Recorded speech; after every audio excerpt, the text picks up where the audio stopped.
Bonjour chers lecteurs, bienvenue aux éditions YouTube. Aujourd'hui, nous allons nous entretenir sur l'insuffisance de la probabilité mathématique à expliquer certaines choses de la vie. Un cas par cas. On prend une urne qui comporte 100 cartes, donc 99 cartes rouges et une seule carte noire. La probabilité de tirer la carte rouge est de 99 sur 100. 99 sur 100.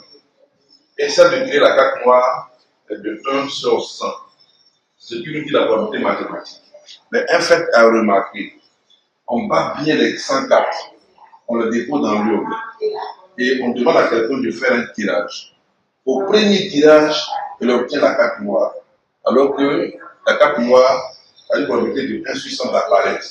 La carte rouge, qui a une probabilité de 99% sur 99% n'est pas apparue. Ce cas ne peut pas être expliqué par la propriété mathématique. Donc, il faut voir que ici, les maths restent insuffisants à expliquer ce pan de la vie. Et il y a plusieurs cas dans la vie où la probabilité mathématique est incapable. On a vu dans les répétitions des faits, la loi de Moivre-Laplace-Gauss arrive à donner une probabilité soit avec 5% d'erreur, soit avec 10% d'erreur, soit avec 8% d'erreur.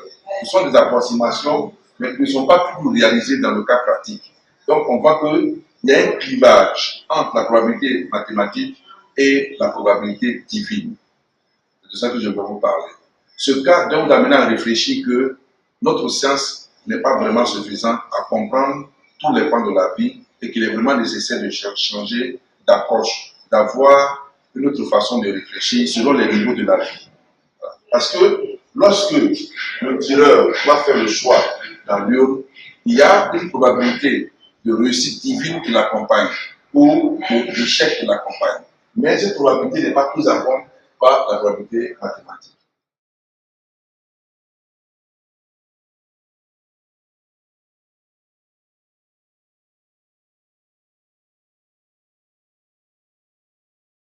Nous allons voir ensuite ici l'équilibre mathématique, la loi ici Y égale à K.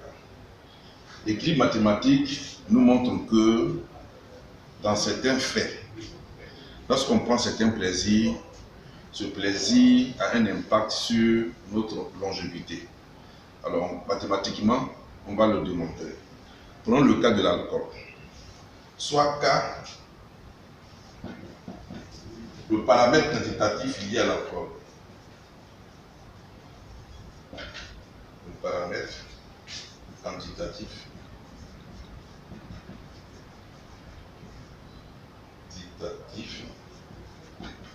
lié à l'alcool.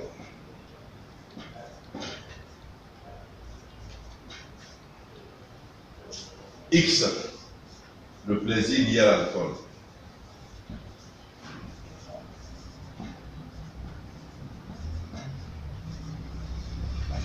Et Y, la longévité.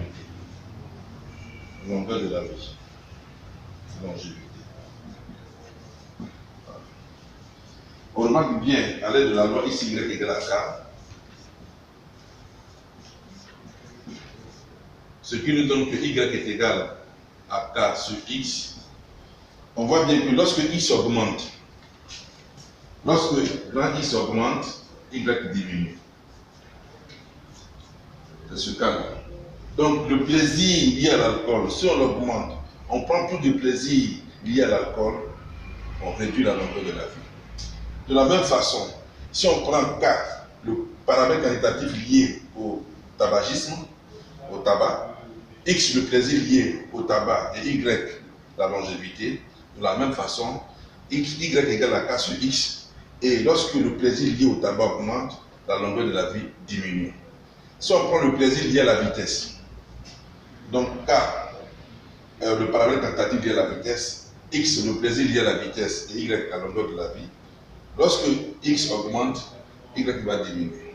C'est comme ça. Donc il y a plusieurs phénomènes, plusieurs cas de la vie qui s'expliquent par la loi ici Y égale à K, qui montrent que la vie, la longueur de la vie de l'homme a été paramétrée par rapport aux différents plaisirs qui sont sur la Terre. Aussi, on a vu aussi la révolution industrielle des années 1800. qui nous a envoyé beaucoup de richesses, beaucoup de perfectionnement, beaucoup de découvertes, entre autres le moteur à essence, le moteur diesel, les moteurs qui utilisent les énergies fossiles. Donc si on prend X, le plaisir lié aux énergies fossiles, et Y, la longueur de la vie, on se rend bien compte que lorsque X augmente, Y diminue. On est encore dans la logique, dans la dynamique de la loi X, Y égale à K. Donc il faut faire attention aux différents plaisirs de la Terre. Du coup, merci.